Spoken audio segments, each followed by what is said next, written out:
You can overcome what everyone thinks as a small female. Like, yeah, right, you're never gonna wheelie that Harley, right?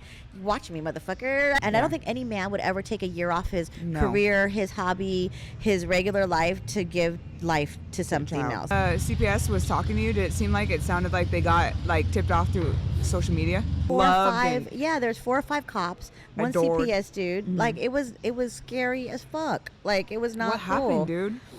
Hey, what's up, guys? This is Drea from Get Vertical Real Talk, and today my guest is Angela Pullen. She's one of the main players in the Jason Pullen Stunt team, and I'm super excited to have her with me because I haven't got to ride with her or talk to her in probably like 3 years. We got to talk about the struggles of taking a break in the stunt scene when you're pregnant, and she also gets in deep with her relationship with Jason. So I hope you guys enjoy this. There's a little background noise because we're at the Red Rock Harley Davidson in Las Vegas, live in the showroom floor. So I hope you enjoy the show.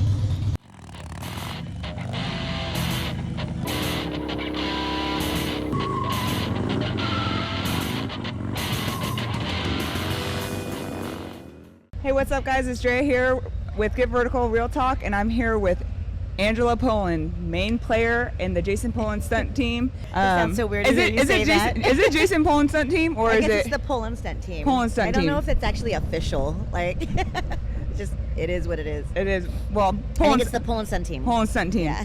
Dude. But it's Jason Pullen. It's his team, though. He started it. Founder. And we were saying yesterday, like, he's got us so trained for shows, he'll yell at us if we don't do it right. So it's his team. He's your coach. Yeah, he's definitely the coach. Dude, I'm so excited to have you here because I am going to say it and I'll fight anyone. You are the best female Harley stunt rider in the world right now. Thank you, but it feels very awkward to hear anyone say that. It's weird though, because like we started riding when there was no one riding. Like, I think when I started riding, it was you, Robin, Smash, and that's it. Yeah, and Sarah Lozito. Yeah, Sarah Lozito's on another level. In a whole nother country, and like, but for local riders, those were the only real girls that like were around, consistent. And so now it's like it's a whole new ball game. There's so many riders. There's so many Harley riders and sport bike riders, Grom bike. It's just women have really blown up in this sport, and it's so cool to see. Totally. Yeah, totally. It's really cool to see. But yeah, I think when you say the best female Harley stunt rider, I'm like, there's only a few of us. I know, but that's a big deal. That's a big deal. I got to give all props to Jason because, like, oh, and you too, because when I was first riding it, I was struggling, and you're like, dude, wait till you're on the Harley. I'm like, yeah, right. I'm never gonna be on the Harley, and then next thing you know, I'm on the Harley. I remember you're saying, like, because I remember I tried it, and I'm like, Ange, I'm telling you, it's easier than your dirt bike. And you're like, yeah, right. You're blowing smoke on my ass. Yeah. And I'm like, no, I'm serious. And then you finally got it, and you're like, dude, oh shit. It was so much fun. And then actually, the reason I got my built Harley was because of the first baby. I convinced Jason to give it to me as my push present, and so he built me my Sportster for my push present. So now, 5.5 years later, I'm pregnant again. I'm like, what bike do I get now? Right? Now, are you gonna build me a fucking Dyna or whatever? Dude, are you gonna get on the Dyna? The Dynas are really long for me because it's just such a longer wheelbase that I don't know, because even with the Sportster, me being vertically challenged, I'm only 4'11".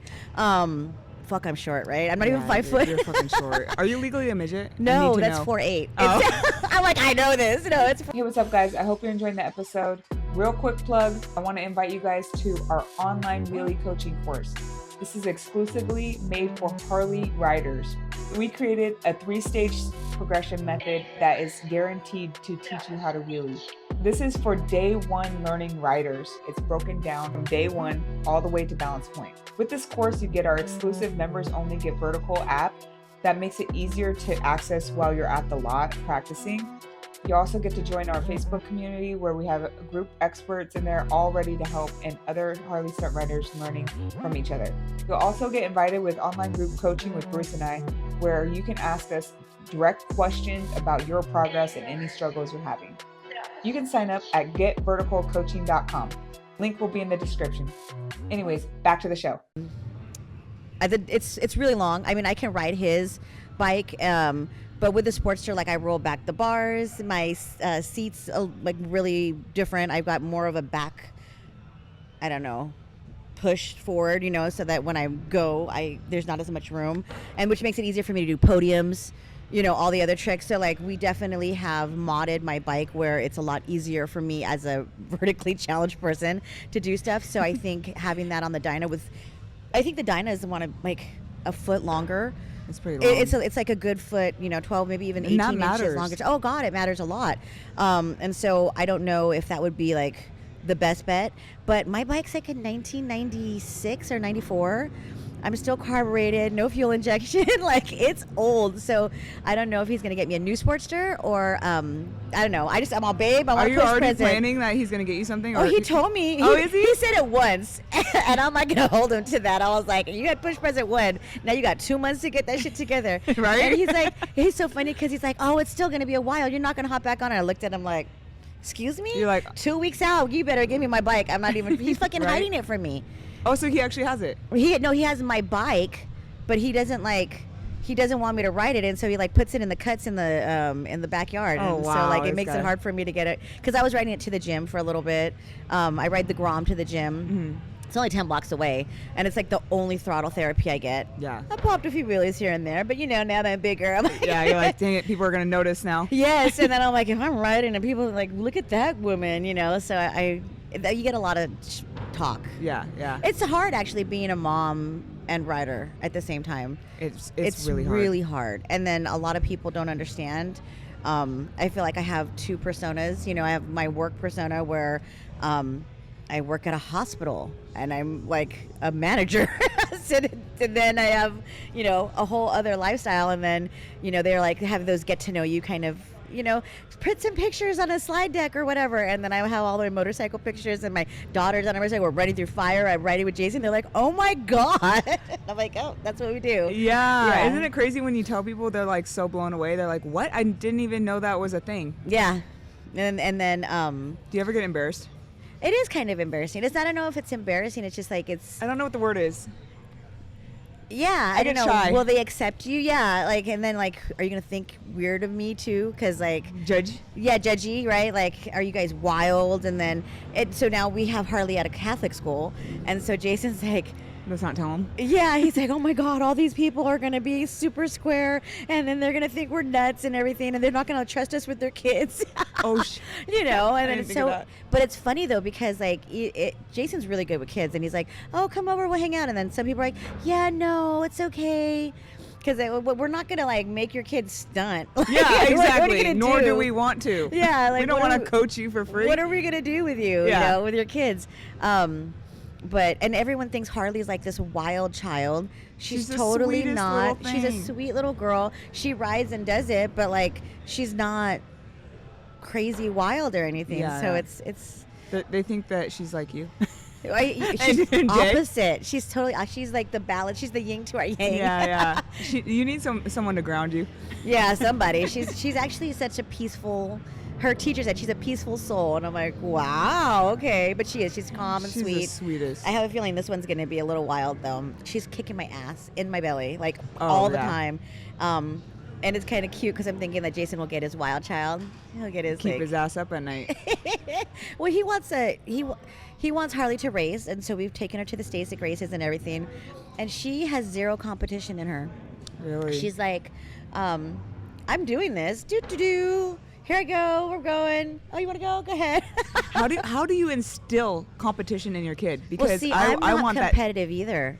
But you have a drive. It's not like you're competitive, like you're going to compete against another person. Mm-hmm. But you have this internal drive where you want to get better, and you're constantly improving in all aspects of your life. I'm an A student. But you're like, I'm an overachiever. Oh, okay, like, so you're obsessive. I don't know about obsessive, but I always want to be like in the top 1 or 2. You don't like to suck. I don't like to suck. I hate losing and being like really bad. So I want to be. But I want everyone to come up with me. So I want to be like, we can all get A's together. Let's study together. You know what I mean? Like that. But like, I'm not really competitive. Like it has to be me. I have to be on the top. And I wasn't into a lot of sports growing up. So maybe that has something to do with it. I was into dance, performance arts, completely different. So who were you before stunt riding? I was a whole different person. I was a very, very different person. Like I said, I grew up dancing, and so when I grew up, it was like the beginning of hip hop, and so I was like fly girl. I did hip hop groups from, God, like grammar school all the way through high school, and in college, I was on the dance troupe there. Like I was just dancing. I danced a lot. And then I was into fitness, and I was a personal trainer for a long time. So you always had this work ethic in you. Yeah, I mean, you always had like a goal drive, to work through. But I never wanted to be the best necessarily, and then I don't think I ever found my spot. And then I hate to say this, but I used to drink a lot, and I was always. I always had the two sides. I had the good girl where I was getting really good grades. I was doing the dancing stuff. I did all this stuff. And then I had the bad girl side where we were out, sorry, Mom, stealing cars and drinking and going to bonfires and just doing all kinds of crazy stuff. And it was just the two things. There was always like the two sides. And I think as I got older, the dance kind of stayed, and then the fitness stayed, but then the drinking and partying stayed. And so I ended up San Francisco North Beach, bar girl. I was bartending for a little bit. I was dated a bar owner, bartender, and there was a lot of sex, drugs, and rock and roll. We'll just say it like that. You know what I mean? Like it was all the bad stuff. But I loved the, I guess, adrenaline of that, and then the control of like control, not control, like on that same line, which is what I like into stunting. Because with stunting, it's that same thing. Is you get the adrenaline rush, and then you get that like I'm in control of an out of control situation, right? Like I'm pushing it right to the limit, and I think that's why I really, really liked it. And so, I met Jason, and he was supposed to be like a fun time. Oh, he's gonna teach me how to ride a motorcycle. Yeah, how did you guys meet? I need to know. At a friend's house. So I had gone through a really bad breakup, and one of my boys, Jeremiah. He was my wingman. We were each other's wingman. We used to hit the bars together and whatever. Totally platonic. He's like my brother. And I went to a anniversary party for someone, but I was hella late. So I showed up. I was dressed up, like nice ass outfit, and then everyone was wasted already because I was like hours late. I think I had to work or something.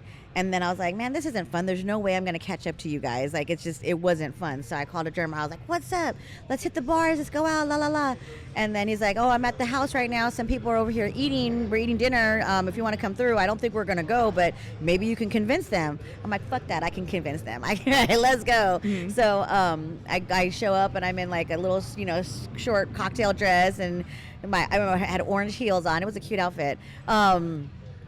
And I met Jason there, and then he doesn't drink, he doesn't party, he's like opposite of all that. So I come in, I'm like, woo, da, da, da, da, party, and he's like, who is this girl? Who is this little tiny bitch? And then it was so funny because then we were looking at videos, and then I was like trying to look at it, and he's like, do you want to sit on my lap? You didn't know who he was? No, I had no idea who he was, right? And I was like, I don't know you like that. Attitude. Yeah.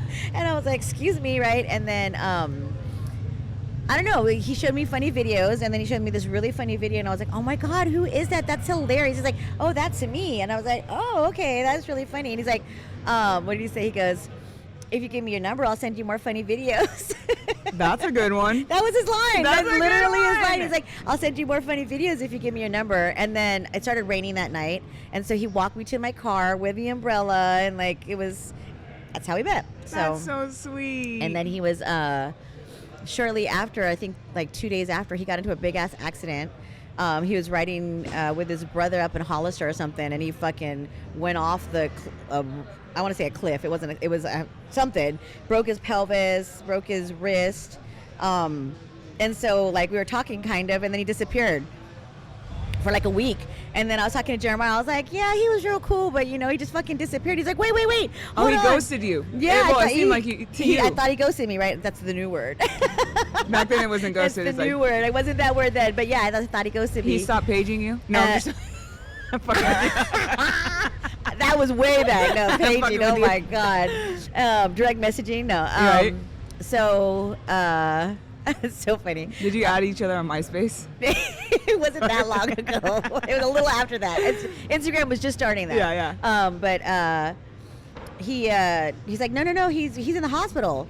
I was like, what? He's in the hospital? He's like, yeah. He called me the other day. He said his phone died. He was in the hospital. He got in an accident. La, la, la. And I was like, oh. That makes sense. And then it made sense. And so I gave him like a second chance, I guess, or whatever. Yeah. So then we started hanging out. And then he was broken.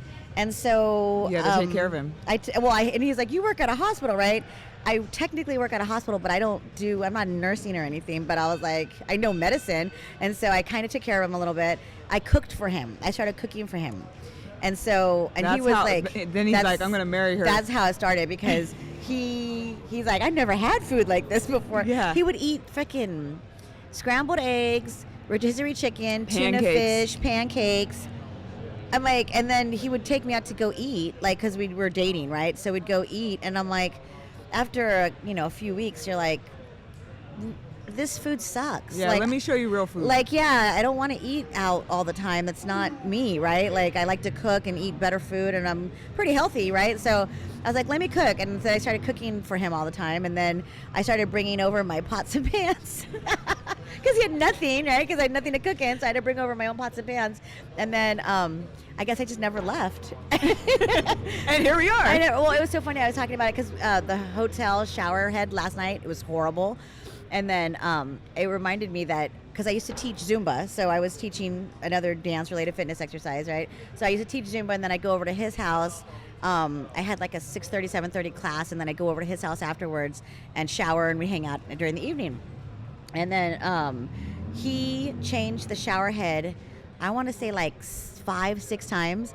For the pressure? For just to give me a better shower, because I would go over there to shower after class, and then this is so Jason, right? I'm going to make it better. So it started off with like a small one, then it was like a little bigger. The next thing you know, there's like this big like rain shower head, and the pressure, and he was like it was either the size or the pressure, something was off, and he kept changing it to make it better for me. So I was like, remember when we first started dating and you would make it?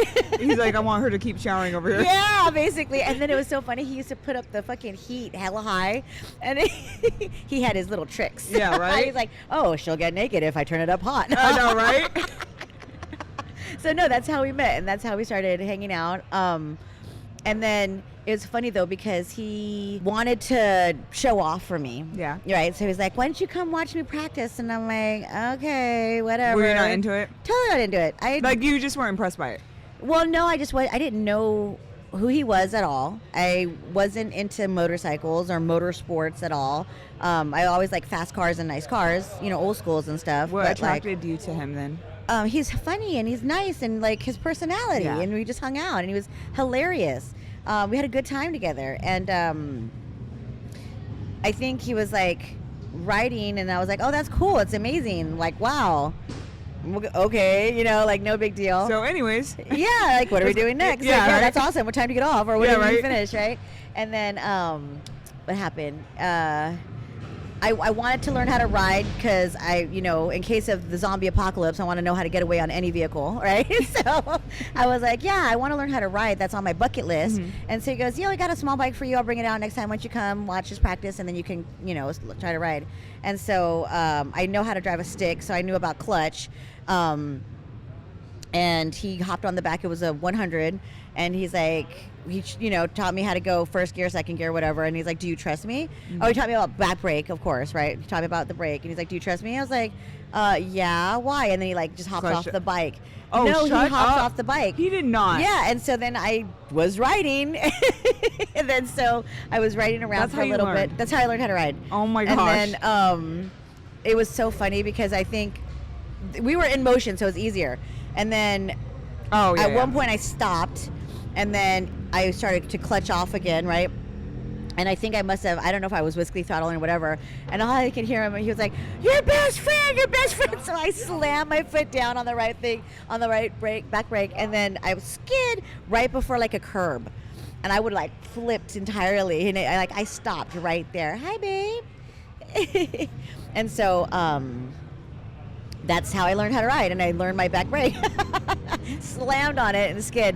And I learned on a little 100, and then of course, it was, cool. I'm like, oh, this is kind of fun. I want to get better at it. So we started, I started going, hanging out with him when he was practicing on Sundays or what have you. And I saw all him and his friends, what they were doing, all the wheelies. And I'm like, ooh, that looks kind of cool. And I noticed that they were popping the clutch. And I was like, oh, I get that a little bit. I completely ruined his back fender. I hopped off. This is the 100, so I was learning how to flip it. And he's like, what the fuck are you doing to my bike? But he was probably like, saw something in you. I don't know. I don't think so. But he was like, okay, if you're going to try to do this, let me at least teach you how so that you don't hurt yourself and destroy my bikes anymore. Yeah. So then he tried to teach me, and then it took me a long time to figure it out. I think I was still trying to figure out how to be on two wheels balancing. Yeah. And then on one wheel, and then just the whole thing. But it took me, you remember. Yeah, it was I remember. It was a struggle. It was a struggle. And then later on, he tells me now, he's like, here I am, Jason Pullen. I'm bringing my girlfriend who sucks for a hella long. But now it's all, the hard work was worth it. Oh, man. It was worth it. And you went through hell. I want to talk about your injuries because you had multiple wrecks, like when you were learning how to wheelie, and you had this famous boot that you fucking blinged out. If I could find a picture, send me a picture. I'll have to put it up because that boot was like... And it changed so many times. So what had happened was, I was on, I think it was 100. It was a 100, and Jason modified it. Oh no, this is before he modified it with like little YSR wheels. Because again, I'm fucking so short that he's like, let me try to get the wheel shorter. He tried the lowering link, he like the shave down the seat just so I could try to get on it. But he. It was at Treasure Island. We used to practice out there all the time, and we were with Robin and Vegas Stunts, Jeff, and because we used to practice with them. And this had to be like, I want to say, the fourth time that I was out, like really trying to learn to wheelie, like maybe even the third. Like it was like right out the box, and I brought it up, and then I went to the side and I dropped the bike on my right foot. And it destroyed my foot. It was bad. It was bad. I had external fixators coming out 2 different places. And come here. Better? Yeah. Okay, so I had 2 external fixators coming out of my foot. I want to say maybe 2 or 3 because there was one out of my toe. There was one underneath that came out. It was like really, really bad. I destroyed my foot. And my doctor was really good, but then he's like, yeah, I don't think you're ever really going to dance again. Like, he wasn't very positive. And I'm like, whatever, right? So he's like, you're non-weight bearing on my foot because I had things coming out the bottom and out of my toes for 6 months. And you were on a scooter. On a 6 months, and I was on a scooter. Yeah, and I had my knee scooter. He's like, you can either do crutches or a knee scooter. I was like, fuck that, give me wheels. I'm not doing crutches. Crutches suck. So I had a Craigslist knee scooter. It was hella old. It was like baby blue. I remember that shit. And it had a basket. And a basket and a bell. Jason put a bell on it. So I'm all ding, ding, ding. It probably had a handbrake. It had a handbrake. It totally had a handbrake. And if you ever break your foot, the basket is key because you can't hold everything. So I used to run around with like backpack and a basket because like even if you have like a water or you're trying to move from the room to room, whatever, fill up your little basket with your stuff, go to the next spot, and then you have your little camp out area. But I was like, I think 2 weeks after surgery, I was like immobile. I was just literally on the couch with my foot up and just I slept and took my meds, took my meds. Like it was bad. It was really bad. And then I started going out after that. And he did it was Arizona Bike Week. And so I went with him and Ash, and they did, and who was it? King Tony Stunts, I think. So they did Arizona Bike Week, and I was able to kind of hang out with them. I was doing some tandem with Jason, so with the boot, because it was fun, and that was like my thrill seeking. The only thing I could do, right? And I felt more free on the bike because I could move. Yeah, like you know what I mean. Like I was able to like you can move. Like I was so stuck in that thing. Do you think that's if you didn't tandem with him while you were injured? Do you think it would have fucked you up in the head? The injury fuck you up in the head where you're like, you know what, maybe riding's not for me? My family was saying riding's not for you. because here I am, like I had like literally danced my whole life. I've never broken a bone besides just like fingers and stuff, and pretty active and fit. Yeah. And then next thing you know, I You have meet this dude catastrophic injury where I'm non-weight bearing for 6 months, and luckily I was able to. I was changing jobs at the time. So I've worked at UCSF for over 20 years, but I was going from one position to another position. I had just gotten the job recently, but they were still, because it was within UCSF, they gave me like a month to transition because my unit still needed me at the time. So within that month of me trying to transition is when the accident happened. And so like I literally got the job fully able-bodied, and then came to the position on a new scooter. So I had a lot to prove, right? And so my family was like, what the fuck, Ange? Maybe this guy is not the one, la la la, whatever. So I don't see, and that's the thing though, is like, and Jason never let me get in my head about it. It was always like, okay, well, how do we modify whatever you need to do to get wherever you need to go or do whatever you need to do? So like, I remember at one point I rented a car because I had a 6 shift. So I rented when I needed to go into the office or whatever, I would rent the car that was an automatic, and I'd fucking drive with my left foot. I mean, you do what you gotta do, right? And so we figured it out, and then I remember driving with a boot after like, months and months after, because I was like, you just got to do what you got to do. And I still needed to get places and get to work and do what I needed to do. So. And you were down for a long time. It was 6 months, 6 fucking months. Well, I think I maybe 4 months on the scooter and then 2 months in a boot. But the boot is not fun either. No. Anyone who's broken their leg or foot is like, it sucks. Yeah. Yeah. So I had the boot, but like going grocery shopping, I still like, you still got to do what you got to do. After that 6 months, how long was it until it happened again, bitch? It was like a month. It was only a month or less. Because I know it was like so fast that I was like, "Are you kidding me?" What happened was, like, you're joking, here's right? another one. What had happened was, so I wasn't fully healed. You had and the boot that's off. why. So the boot was off, but I still wasn't fully healed. And so I was practicing again, and I crashed again because I still didn't know what was going on. Again, I was very, very beginning, so I was crashing all the time, right? And so I think I crashed, and I tried to run it off, and I couldn't run because my right foot still wasn't good. And then somehow that means I fell and broke my left ankle. Oh, it was the other. It was the other ankle. I forgot about that. Yeah, so I had broken my right foot originally, and then I was like, right after like being mobile on 2 feet without the boot, but I still wasn't completely okay. I broke my left ankle, and then that was 6 to 8 weeks. That was like a standard healing time. Standard healing time, not a big one, but yeah, I broke my left ankle, and then everyone was like, "What the fuck?" They're like, "Ange, for real?" Yeah, and like, then I guess at that point, like I had ridden tandem with him so much that I really liked the adrenaline, and we had done a couple shows, and like we went everywhere with the boot on and with my blinged out cast. And so because I had the cast on for so long, they had to change it like every couple months or whatever, and that's how I had different models. I had a red one, I had a black and chrome one, I had like all kinds of different like versions.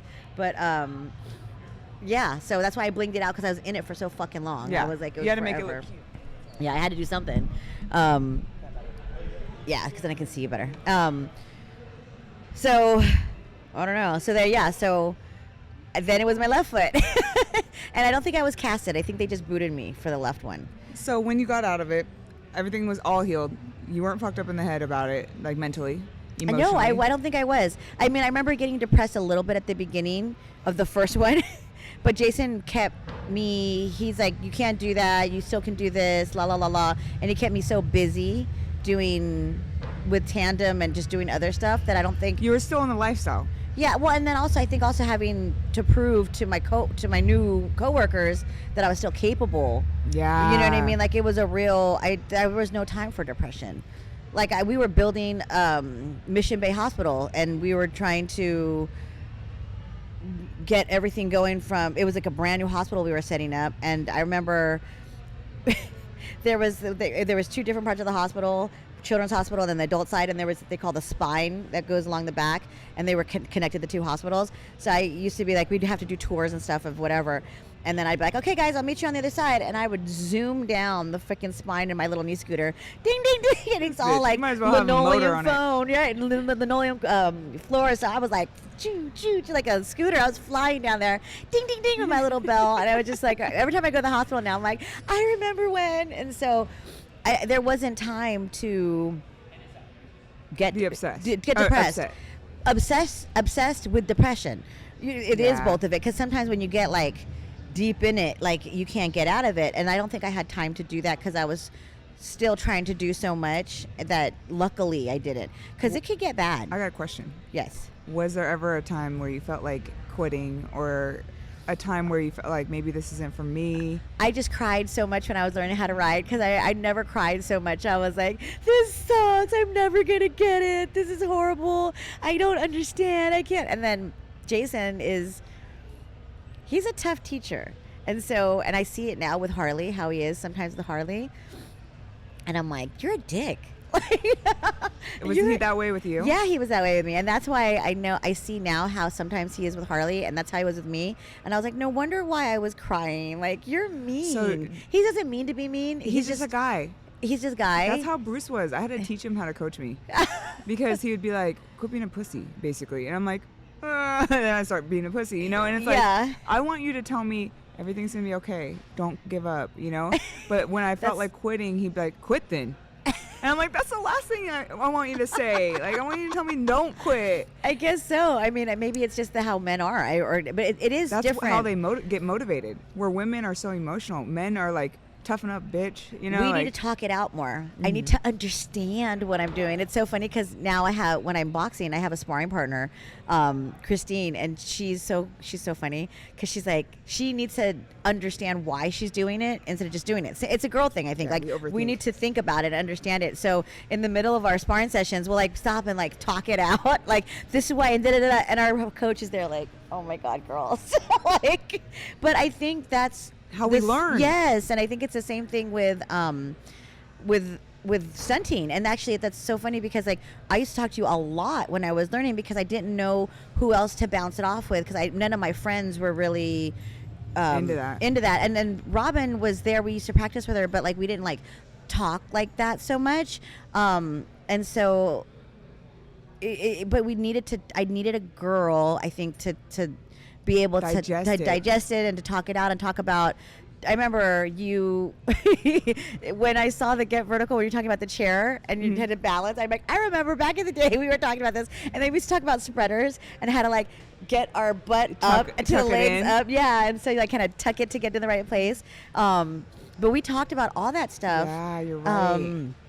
Before, so I could try to understand. And I think, for women, like you really think about it more than just like getting out and doing it. Like you have to do it. Like you definitely need seat time to learn anything, but we really have to like internalize it and understand logically it in order understand it. Yeah, for us to make sense to us to do it. Someone just said to me at the lot the other day, I wish I remember who it was, but they said, I don't think I just do. It was a guy. And I was like, why did it take me 10 years to hear someone say that? Because that's so true. I need to stop thinking and just do it.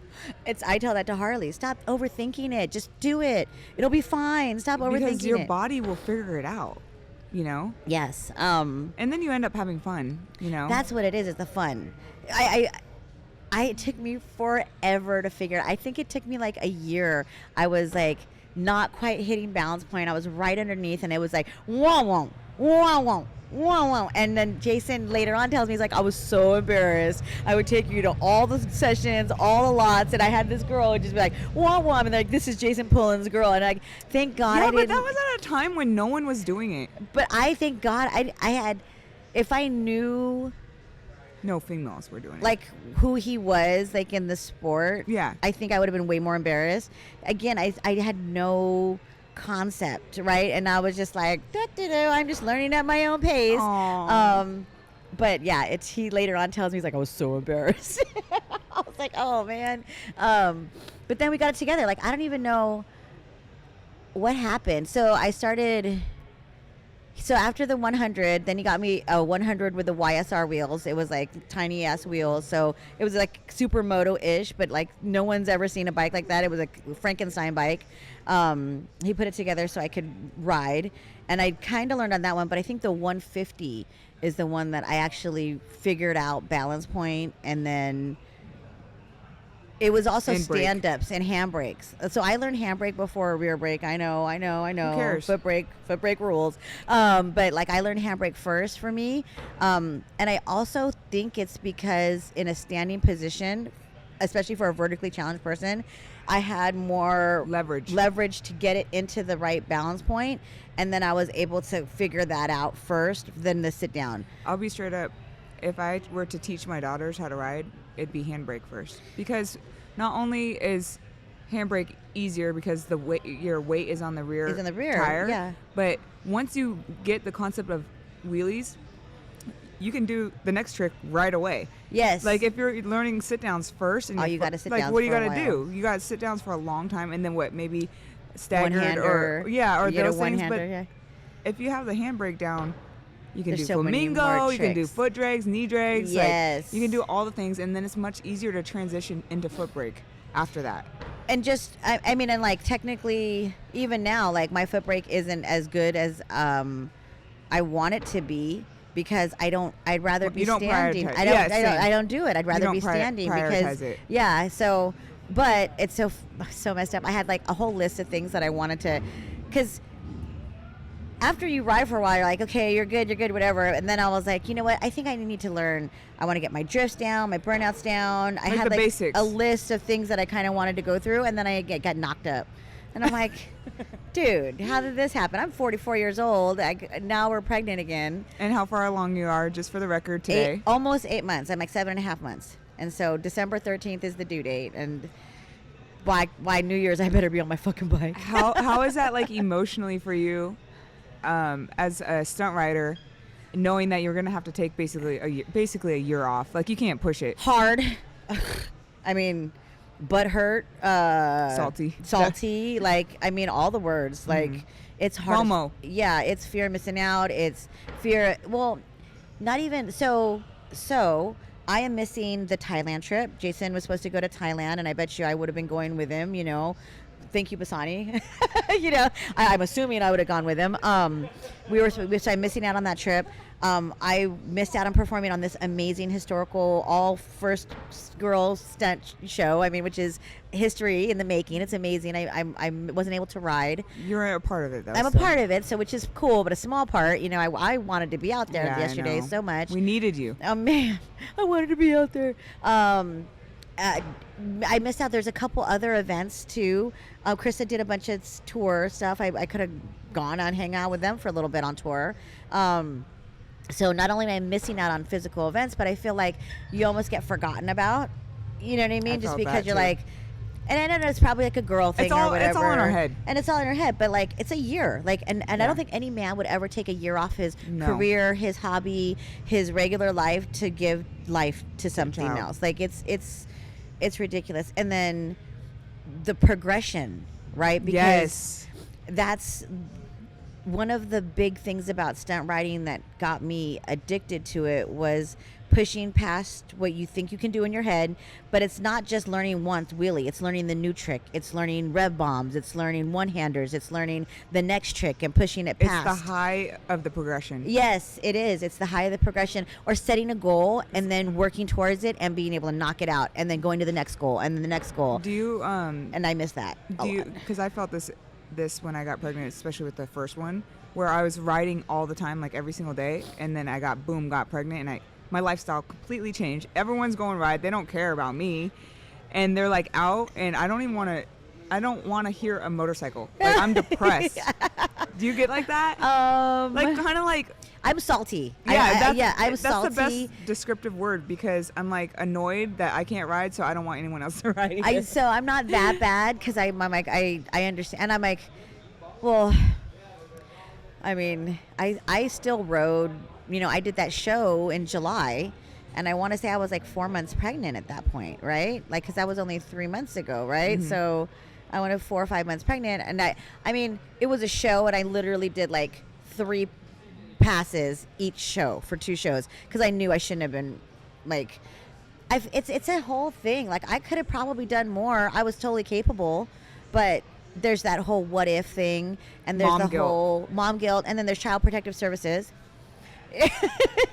And the fuckers who call them. So there's a story for you. Yeah. When Harley was a few weeks old, I was riding my 150. We were practicing in a closed area in a dead part of Treasure Island. Jason was on his 50 with her on the front pack filming me. Like a backpack. Yeah, his front pack, and then he was filming me on a 50. Right, and I was behind them, and someone called Child Protective Services, and a bunch of police came, and Child Protective Service came to our house, and it was a whole thing. Yeah, I don't know if they were trying to take her away or whatnot, but we got put on like a probation kind of thing. So whoever called, fuck you. Number one. Yeah, that's fucked up. Yeah, that's fucked up. But number 2 is that like it makes you a lot more wary of what you put online. Yes. You know, like I know some people put everything that they do online.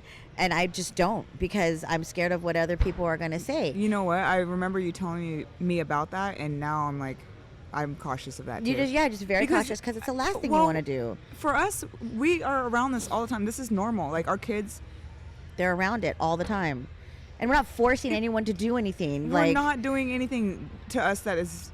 We would never put our kids in danger. Yes, thank you. So it's like, I don't know. Yeah. It's hard. It's hard. So, that's another thing though, is like even me being pregnant, and if I were to try to be on a bike, like you really have that, like, not just mom guilt, but what's everyone else talking about? Are they going to call on me? Are they going to say something? You know what I mean? So Do it's people like, say something? Well, when like I said, I ride to the gym on the Grom, and I just started really popping out. So like I think before I just look more fat. You know what I mean? And so I'm like, oh, she's just fat riding.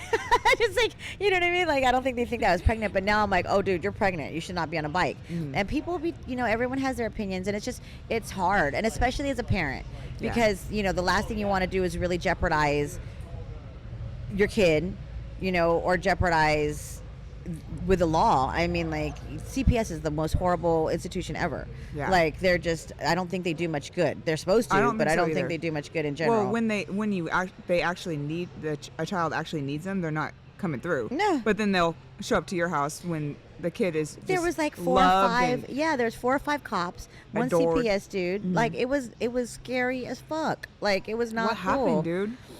They came and talked about the incident and what happened, and there was a bunch of cops, and I was like, hi, officers, like, do you want coffee? Like, what are you guys even here for? I was holding my baby. I was still on maternity leave. My mom had just left, and she saw them. She actually came back and was like, what is going on? And and Jason was at work, and I'm like, do you guys even realize what kind of bike he was on? And I was like, Jason, where is the bike? And he actually had it with him or something. So when he came home, we showed it to him. It was a fucking 50. And I'm like, a child's bike. Yeah, like a little child's bike. And I'm like, he's like, he could have stood up and the bike goes, and he would have been fine. And I'm not going to crash into him. I was on a 150, because when I first started riding after the baby, it was the easiest, most polite bike ever, which is the 150. I wasn't even on my Harley. Like, did it seem like when the CPS was talking to you, did it seem like it sounded like they got tipped off through social media? Like someone snitched from a post on social media? Like how they knew what, and someone called and knew, but they looked up they obviously knew our names and our home address and whatever. Yeah. So they knew, someone called and made a complaint. Do you think it's someone you know? I have no idea, and I don't want to go there because then you don't even want to think about that. But it's funny actually that you say that, because when we got married, we had another visit from the cops to our house. So what? We always get in trouble, man. We always get in trouble. And I'm always the one who's home to deal with it. So when we got married, the chapel was on federal land. It was in the Presidio. And so we did a little, shit. So what had happened? So there was a bunch of bikes, and so we took the bikes, it was a caravan, and I was on the bike in my wedding dress. We went down Marina. It was awesome to, where was it? To the Palace of Fine Arts to take pictures. I remember that. Yeah, you were there. But right before that, I guess all the boys kind of stopped traffic, and they were doing donuts, and they did donuts around us. And so people got mad that we had stopped traffic for so long, it caused like a traffic thing. And so again, someone got salty and complained. So when the police came to our house that time, he had a whole file that had pictures from our Instagram of all of the things that we had posted of the wedding and the burnouts. And so we had to go to court. I did not know this. No, we had to go to court for it. And then it was so funny because I'm the one who answered the door and was talking to the detective, inspector, whoever it was. And then I was like, yeah, just give me the ticket then. And he's like, no, it was Jason Pullen. And so he wrote the ticket to him or waited for him to come. Like, it was like a whole thing. I was like, I'll take the fall, just give me the ticket. He's like, no, it's Jason. So then they gave the ticket to Jason, but we ended up having to go to court for it. And they're talking about how like it was the traffic and then the donut marks in the middle on the federal land. And then he's like, they're going to wash away. Like in a couple rains, it'll be gone. What was the ticket for? I don't know if it was reckless driving. Like it was something. Like they I don't know. But so we had to go to court for that. Yeah. I did not know this. And I was like, why am I always the one who's home to give I can deal with the police? I hate to say it though. That was worth it. It was totally worth it. It was completely worth it. I had such a great wedding. Your wedding was awesome. sick. It was fun. But yeah, no, I'm always the one who has to get in trouble. But that's a good story for your wedding. Oh my God. Yeah. So, yeah. And I have to get in trouble. Wild, girl. But, mom riding pregnant. So last time I was riding, like really riding my Harley was at the show at Bassani July 4th. July 5th or 3rd, whatever. That was a sick show. This year. That was when we did the reveal that I was pregnant, and I was like, I have to kind of ride just so people aren't like, why are you not riding? So I think I did like 3 passes, like 3 wheelies, 1, 2, 3, 4 to go clutch back. Up, bring it down, clutch it up. Yeah, and then that was it. And I was like, did it for each show until the very end where we did the reveal, and then that was it. And so that was the last time like I really got my yayas out. Oh, dang. And even that was still like not even whatever. There was another time we went to the lot and I did not bring my helmet and I did not bring my bike because Jason's like, I know if I bring it, you're going to ride it. So thank you, Ash. She let me borrow her helmet. Oh, this bitch. She's like, I have another helmet. So I borrowed her helmet and I hopped on a Grom and actually Alex's bike. Thanks, Alex. And I was able to get a couple wheelies going. And it was so funny because I was like gromming it. And like, I never post my Grom wheelies, but I'm like, yeah, I ride the Grom all the freaking time. A guy can totally stunt on that. Mm-hmm. So I was riding his Grom back and forth doing, just basic sit downs. And then I seen Jason hop on his Harley. And then he was like just testing it out for me. And I think Jason built it for the most part too. So very comfortable with the build, right? And then he pulls up to me, had the clutch in. He's like, come here. I was like, yes. He knew. Yes, he knew. So I hopped on and I was able to do a couple wheelies on Alex's Harley, his Sportster. And then I did 5 minutes, just like get my kicks off, and then I'm like, I feel so good. And then you get off and then I was done. But it's like the difference between a Harley throttle and the Grom is so much different. Like I even going to the gym, if I ride my Harley, I'm just like, it feels so good. And then you ride the Grom, like, wah, wah, wah. It's sad. Yeah. Which one do you think's harder? I think smaller bikes are harder to stunt than the bigger bikes. Yeah. Yeah. And the side to side balance is so wobbly, and then just the throttle is so choppy, I feel like. And there's I don't know. I think Groms are awkward to wheelie. Yeah. They're very weird shaped. Mm-hmm. And it's a very weird balance point because it's a high balance point in a Grom. Mm-hmm. And they're just kind of really big on the tank, but it's very... And there's nothing to hold you in. Narrow. Yeah. Like Groms are not that comfortable to ride. I mean, I ride them, whatever. They're fun because they're little. Mm-hmm. And it's just, I think they're polite too because, they're quiet. They're quiet. But I think the littler bikes are harder to ride. Like you need to know more technique, and you can get away a lot more on the bigger bikes. Would you recommend someone learning on like a small bike or a Harley? Like if a girl was learning how to wheelie? Small bikes, just because they're lighter and cheaper to fix. Yeah. I mean, I would say a Honda, because you never have to give it oil or anything. Yeah. You just fucking ride it. But I love my 150. I think a great learning bike is a 150. because it's got the 100 almost doesn't have enough power. The 150 has a little bit more power, and I love my little 150. It's so much fun. It's like, and I think I call it polite. It's the most polite bike ever. Like it's still kickstart, and you just it's just a little. You still feel like a baddie on it. Those are sick. I love my 150. My 250. Now my 250, it's a 250R. It's a race bike, so it's like and when I ride that one, I'm like ooh, like racer. But I haven't ridden that bike in forever. We took it up to the dirt, and I think he changed the seat, and he put handlebars in it for Harley. So I think it's got 2 sets of handlebars right now. Like it's in our it's in the. I love how, dude. I always call Jason MacGyver, a gadget junkie. Oh God, because he's straight up gadget junkie, dude. He builds it though. I know. Has this idea, and I'm like, babe, we have to go. Gadget. And he's like, hold on, I've got this thing I'm building. Excuse me?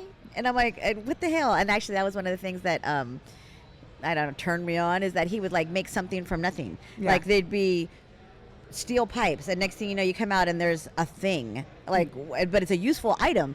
And I'm like, wow. One, how did you think about it? Yeah. 2, you just made that out of nothing, and then like welding and grinding. Next thing you know, there's like an object. It's like total gadget central. But yeah. So you kind of touched on like there are some mods that you did to make your bike shorter. Oh yeah. For your short inseam of your leg.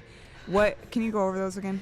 So lowering link, I think, is not on the Harley, but on a dirt bike for sure. So you can lower, I guess, the shocks. So we put a lowering link on it, not the shocks.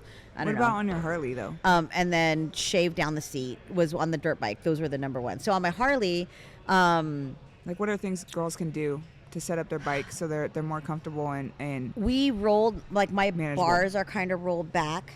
So you have pullbacks, or do you ride dirt bikes? I ride dirt bike bars. Okay. So you could just roll them back a little bit. So just that couple inches helps a little bit. My seat was a custom seat that we had made. Is it shaved down like super thin? It's not shaved down super duper thin, but it is a little bit more. And then the saddle is a little bit smaller too. Okay. Because that helps a lot, right? Because that's huge. The saddle, like where you sit on it, it helps. Your bars, are they 1 inch or 7/8? 1 inch. 1 inch. Have you rode with 7/8 yet? Oh no, I'm sorry. They're the dirt bike bars, so they're 7/8. Oh, okay. Right, because the 1 inch are the Harley bars. Oh, and that sucks. A huge difference. Because I can't get my hand around it. I know. like that. And it sucks. So, but we always ride with dirt bikes. And I think because Jason started, he'd always been riding dirt bikes, and then he was riding flat track. And so like how he started stunting was because his engine blew up and it messed up his season, and so he was trying to blow off steam, and he got on his Harley and then ended up at a stunt competition. Like, so I think he took all of his dirt bike knowledge and transferred it to the Harley to make the stunt Harley. So when I get on a Harley, I think it's like a big dirt bike. Yeah. Like that's the same kind of feeling that I have. And so we've always run dirt bike bars. But to that extent though, he's had to convert everything over on the Harleys because the Harleys are the 1 inch and the dirt bikes are the 7/8. Yeah. And so we've always had to, everything has been customized. So like you he's got your bars, everything. you got your seat that helps you with so the seat your size. is shaved down a little bit, but it's also the saddle's a little bit more narrow. What about your step plate? And the back of the seat. So you know how everyone's got the scoop where it's the wall. My wall, instead of being here, is probably like 3 inches forward. Who made your seat? Originally, it's Corbin BMC. Okay. But it's Corbin. It was the one who's like the actual maker of the seat, So did you talk to them and have them customize it for you? We had talked to Mike with BMC, and BMC Mike worked with Corbin. He works with them, and they made my seat very customized, and it's. Well, so Mike was like, I see how you tap dance on your seat. And so he put like a plate in there to make it hard. Sure. But I will say that probably wasn't a good idea because I get bruises on my legs if I'm not wearing my knee pads. And then it made it rip through the leather. Oh, shit. So that wasn't probably the best idea. It was good thinking, but I don't think it worked out. But no, so like definitely my seat was customized because that helps a lot. I actually talked to that guy Alex, who's shorter. He's like not my height, obviously, but he's not like a tall dude. And he has one of my old seats, and then he had a different seat, and he's like, man, what a difference. Just even doing a hand drag or sit downs, you're locked in a position where I can still reach the bars. Like I can't do a sit down on Jason's Dyna. I didn't even think about that, Ann. Yeah, because his wall or whatever is so far back. Like when I'm riding it, my butt is probably like 6 inches from the wall. Oh my gosh. Yeah, so if I try to do a sit down on his Dyna, his bars are so far, like my little arms aren't going to go. And then if I try to fall back, like it's not going to happen. So do you put your step plate higher? No, the like step plate is still, he has a very specific setup. Like he makes the step plate and the titanium bar, whatever bar that's called, I don't know. He like makes it in one. So and that's another thing. So he makes all the mods. So everyone's like, what pieces do you use? I'm like, I don't know, Jason Pullen Special. Like he just builds everything. He welds it and then. And he sells his step plates. Has he ever thought about like making a full on straight business, like selling stunt parts? Because your team in general is the one.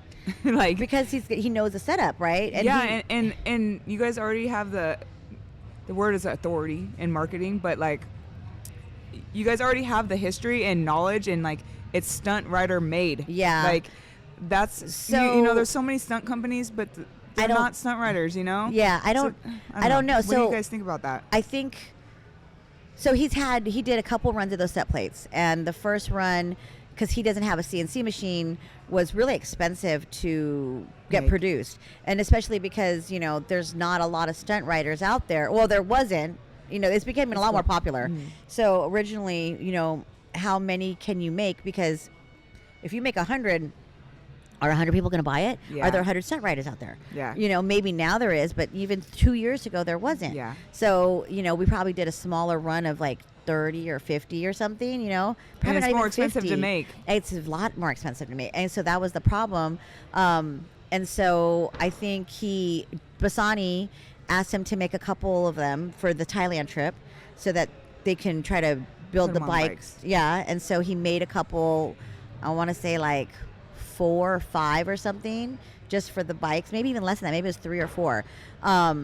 And so he's got a couple like prototypes right now. And so he met someone here, and he was talking to him about maybe doing something, but having him make everything, or like, it's weird though, because he'll take your bike and then he'll put it in his shop and then he'll give it back to you as a stunt bike. I don't know what he does what magic he does in that shop of his, but like he, you know, and again, it's like welding and grinding and you know, and then next thing you know, there's a bike, there's a stunt bike. So he builds the whole back bar with a titanium plate, and like I don't even know, I don't know all the details, but like, you know, different people run different gearing, have different tires, and so it really depends. Like he'll cut the fender, but how he measures the fender is he'll put it up, or he'll like measure from where the tire ends and then go up and then start cutting it there. So like my fender from the very beginning is like cut to shit. It's nothing. You know what I mean? I got the smallest fender. I've always had a small fender. He cuts yours deep? Always did. What like the shit? I've never had it easy to. I remember he used to say, I fart and I scrape the bike. Yeah. I've never had that problem because he cuts it, you know, so deep. For circles too. Yeah. Because, you know, you have to be high in balance point in order to do a circle. That's the only time I asked to cut it shorter, when I was trying to practice circles. Yeah. So I've never had a really long fender where you can scrape easily. He just cuts it short. Like, no, bitch, you're circling this. Yeah, basically, right? And I'm still trying to fucking figure that out. I'm getting better, but I was getting really good at almost there, and then I got pregnancy. Yeah, and then it was funny because I was starting to get good, and then I was practicing on the Grom, and I was probably like a month or 2, 2 months, 3 months, barely pregnant. But you know how sometimes when you're learning to circle, if you're not pulling in the clutch, it'll just die on you because it's so high, and you get slammed. And he's like, nope, stop, because I fell on the handlebars, and I was like, I'm fine. And he's like, okay, well, I don't know. Oh, were you pregnant? Yes, I was pregnant. This is recently, and I was like, because I'm getting to the point where like, and of course your Grom circles are a lot tighter than my Harley circles. I mean, obviously, right? So but it's still the technique of, you know, being able to bring it high and back and trying to get that gyration instead of like I'm going around in a circle. You know what I'm talking about? So like I'm starting to get where you're turning it like that. And then I'm trying to figure out the clutch work. So I keep the clutch in and then. You know what's so funny? I noticed that all of us girls circle the same. With the butt. With the wiggle butt. It's the shoulders. And it's got to do it with the shoulders. It's like this. And then we kick the leg. And it fucks you up. The butt and the leg fucks you up every time. You know what I figured out? So I had to basically relearn circles after my retirement. We need to stop. We need to tighten our core, stop wiggling our butt, and put pressure on our inner leg. So if we're turning our left leg. So you know how you put pressure, but you can't tell you're putting pressure. So and then that leg always pops out. You're not like shifting your hips. It's your shoulders. You're like dead weight on your left leg. Yes, and then you're steering it like this. Yeah, instead of moving our butts, because then we're like always 10 seconds. We're 10 seconds behind when we're trying to save it with our hips. It's popping it in and out. And it's fucking us up. Yes, and then the hips pop it back out. But why do guys not do that? It's only females. Have you noticed that? I've never seen a guy do this and then kick their leg. We're so retarded. Like what are we doing? I don't know, but that's exactly. He's like, stop moving your butt. It's all wiggle butt, wiggle butt. I don't know. Fucking circles. Why do we do this shit? Circles are my nemesis because I've been trying to learn them for so long. Like I can make a bike go in a circle, but I can't make it go in a small circle on command. Like it takes a long fucking So I need to figure it out. And then of course because I had gone to so many different bikes too. Yeah. So consistency. It's just like wheelies. So it's consistency. So like with wheelies, you can't switch up your position. You can't switch up your tire. You can't switch up your setup. You can't switch anything when you're learning wheelies. Yeah. So it's the same with circles. Well, I think that's the thing that messed me up trying to learn originally was because Jason kept saying, "Oh, I see you. I see what you're doing," and so he would try to make a mod or something to fix that or to help me out. But again, it changed it up every time, so it was constantly like new. And I kept telling him, "Stop fucking with my bike. Just leave it alone." And he's like, "But I could make it better." And I'm like, "But don't make it better. I'd I just rather need to learn with a clapper and like the way it is." It wasn't the clapperness. It was just that.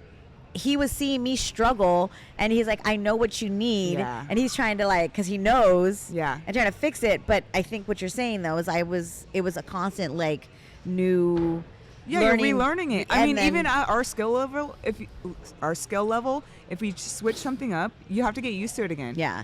You're like, okay, this feels like a fucking new bike. Well, I got a new motor. It feels so different. Or even something small like your clutch position is different, or the friction zone's in a different spot. You're like, gosh, now I can't clutch up. So we, Jason, we ride our clutch, the easy clutch, and our clutch release is right off the bat. Oh, you like it right off? Really right there.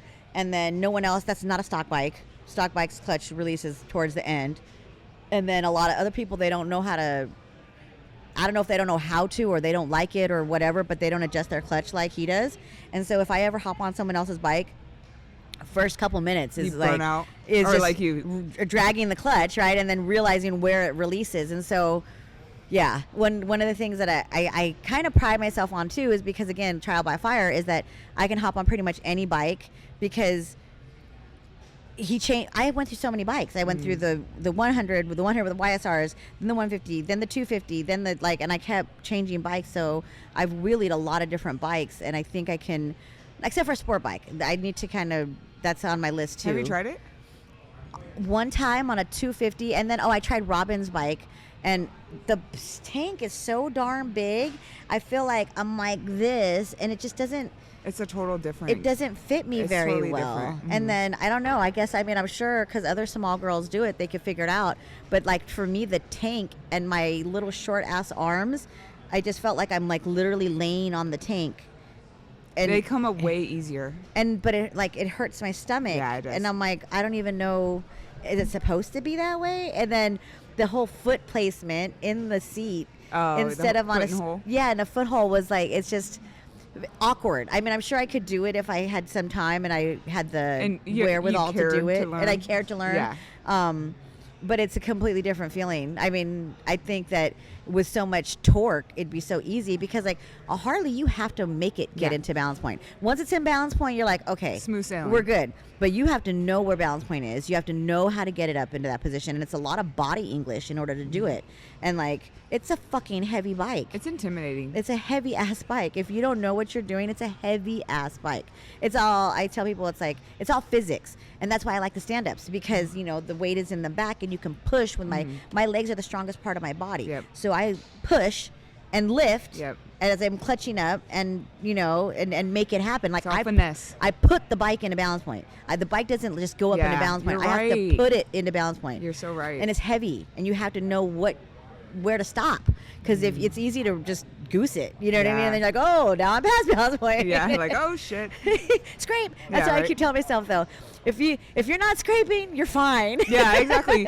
Like, you got room. You got room. Yeah, you're not even high enough. Once you scrape, okay, now maybe we can talk about brake a little bit. Yeah, right. Yeah, a little bit. But yeah, you have to like really work to get the Harley up. But so I always think about when I see the sport bikes, when it's like it's got so much torque, like you just beep, and now you're there. And then especially because they ride such high idle, it's like once they're like la la la la la, I'm just hanging out in idle, and it's so easy to circle. Break. Yeah, and that's why you hear that. That's my issue with going from a street bike to a Harley. I'm so on my brake. I'm like because I'm so used to idle and like braking. So now I'm literally going back to the basics. When I get home from this show, I'm going to go back to the basics and just, you know what, ride straight. Don't think about progressing in any other trick. Just learn the fundamentals for one fucking day. 2 days or one or 2 days, whatever. Just go back and forth and perfect your engine brake, because there's so much engine brake on these. You don't even need your brake. I realize I use a lot of throttle control when I'm riding. I'm not all on the brake that much. Because you basically grew up on a Harley. Yeah, I just do a lot of throttle control, a lot of engine, even when I'm riding the Grom. So, and the Grom is different because you have to take a handful of throttle just to get it up. And then once you're up, it's mostly throttle control. And then on the Harley, I ride mostly throttle control too. I don't know. I need to learn that. Sometimes I think it's a bad habit though, because like I want to get into no-handers, and then whenever we don't run idle. We have an idle screw, mostly for Jason's no-handers and other things that he's doing. But like I have one too. So, you know, when I mess with my idle a little bit when I'm trying to do circles, because, you know, higher idle helps a little bit. But if I'm doing a different trick and my idle's still high, I'm fighting it, because I'm such a throttle control person. Do you not like high idle? No, I don't. I feel out of control. I felt the same way on street bikes. I didn't like high idle. Yeah. Bruce rides really high idle, and he's like, trust me, it's easier. I'm like, no, it's not, because I have to brake, and then I end up, the idle gives me brake fade or something. I feel out of control. Yeah, I feel like I'm not in as much control. I feel like I have way more control with throttle control, but I want no-handers. And no-handers are easy. If you want to carry out a no-hander, you just got to get it high, and then we turn up the idle and just ride the brake, right? Yeah. So there's so much on my list, man. And it's so fucked up because like everyone's like, just do burnouts. I'm like, well, you have 28-inch fucking inseam and tell me how easy it is to do a burnout, motherfucker. I can't. My legs are on the bike. Like my engine is hot as fuck. My pipe is hot as fuck. I have enough scars right here to prove. Like I can't. Girl, I am right there with you. I can't. Someone like everyone's like, do a burnout, and I'm like, you don't understand. When I can only touch one foot, my bike falls. It's gonna go this way. Hold on 1 second. Yeah. Jason's calling me, which means something's wrong with the kid. I miss you. We haven't talked in a long time. Oh, I know. Because mom. I mean, it's just. So that's the next thing. Being a fucking mom is hard fucking work. Like. And riding. And balancing life in general. Just life. So yeah, like. I have a full-time job that I'm trying to succeed at, with a career that I'm trying to consistently get better at, right? Because retirement and money and owning a house, and, you know, we have goals, and I want to make sure that we're going to leave Harley in a good position. We have another one on the way. I'm trying to get our LLC and everything together for tax purposes. So, like, there's all the other stuff. I just got licensed for life insurance, so I can sell that on the side.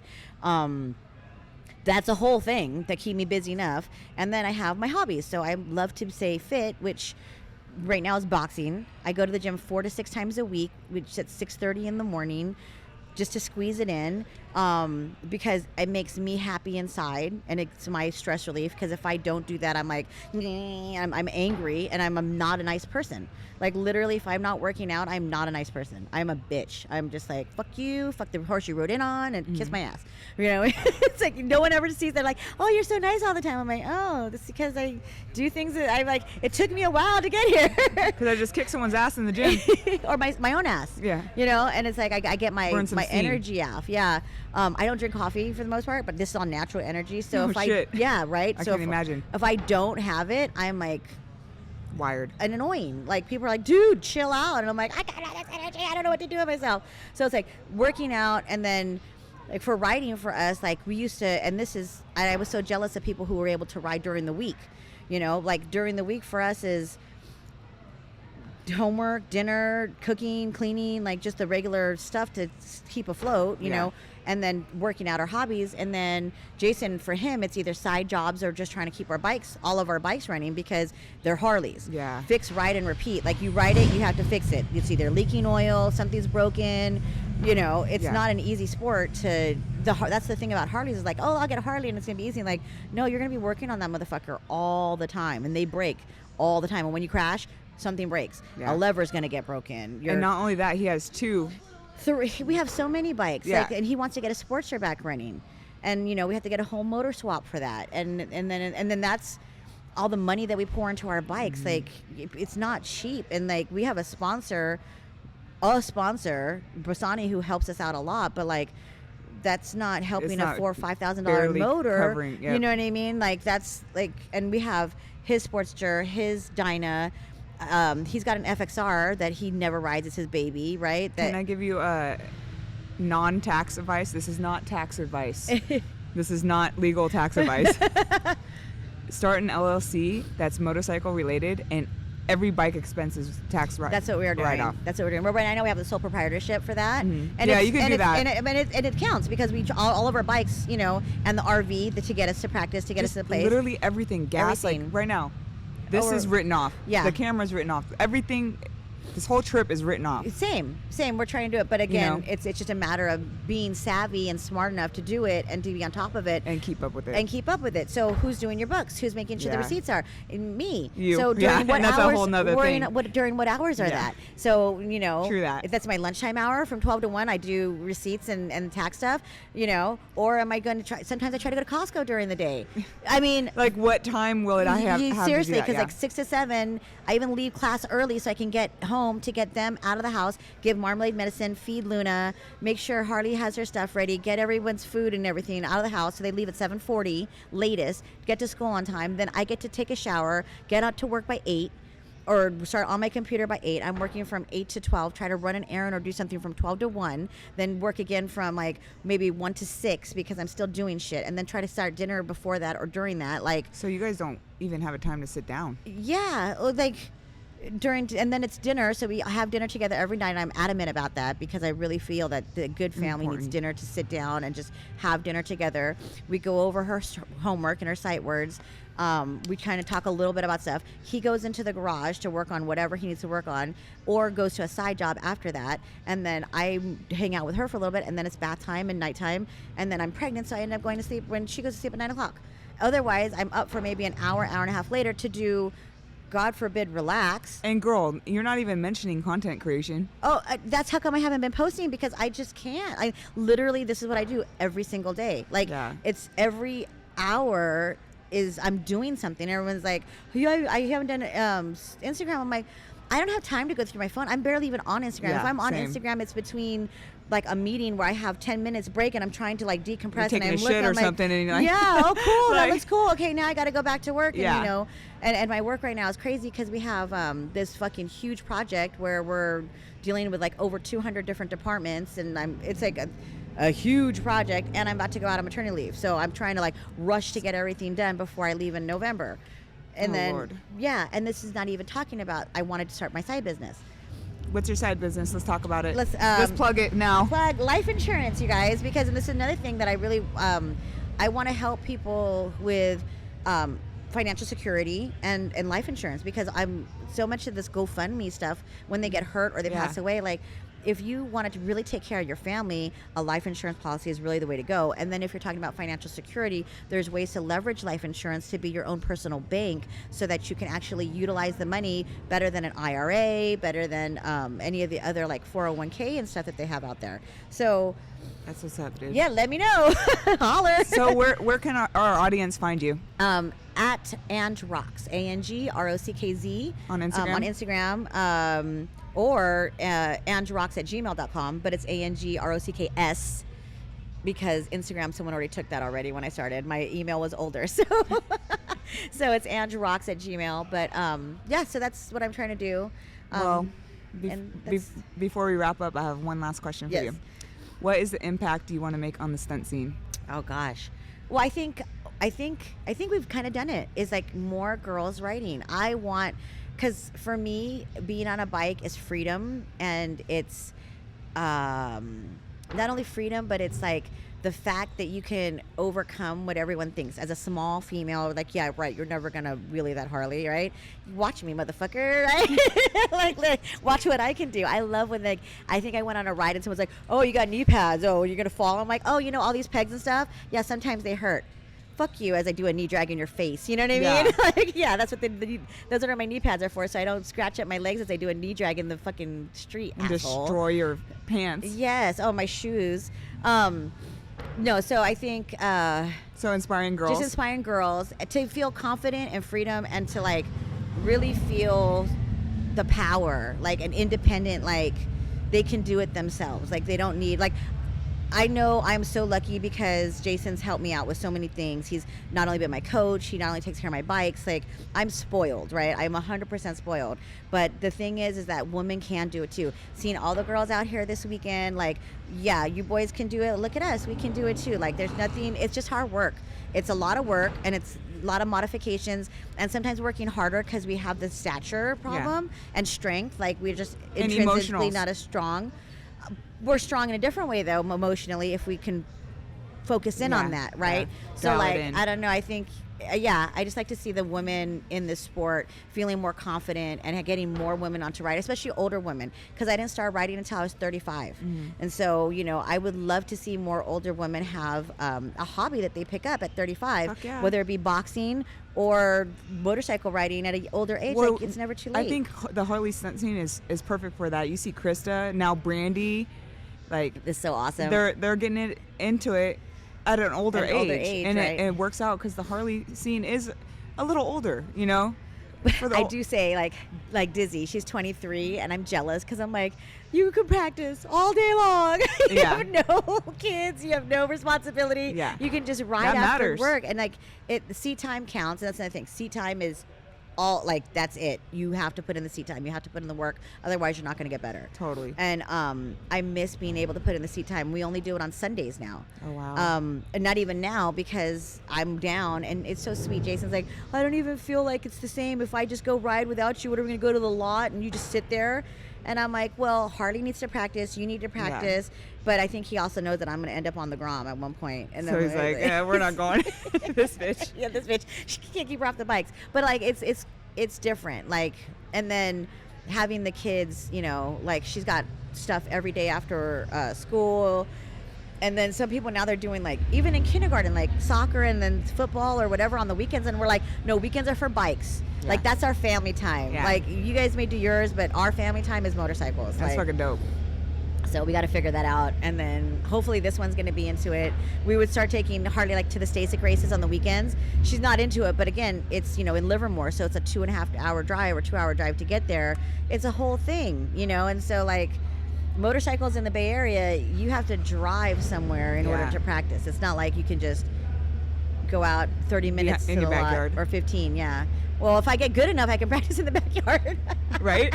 I'm trying. That's my goal. That's the circles. Yes. Well, thank you so much for taking the time. Yes. It's so nice we haven't talked in so long. Oh, I know. Just chilled. I wish we could go longer, but we can. It's already been an hour. I know. So. Just so you guys know, we're at the Red Rock Harley in Las Vegas right now. Set up in their showroom. Yeah, everyone's walking around. It's really cool. And so the Bell Brawl is going to happen probably in a few minutes. So we got to wrap it up. Yes. Anyways, and the kids are doing a stunt show outside, so we got to catch that. All right. Next generation, we got them. Yeah. Well, I love you, Ange. I love you. It's so nice to see you and talk to you. Peace. Bye, guys.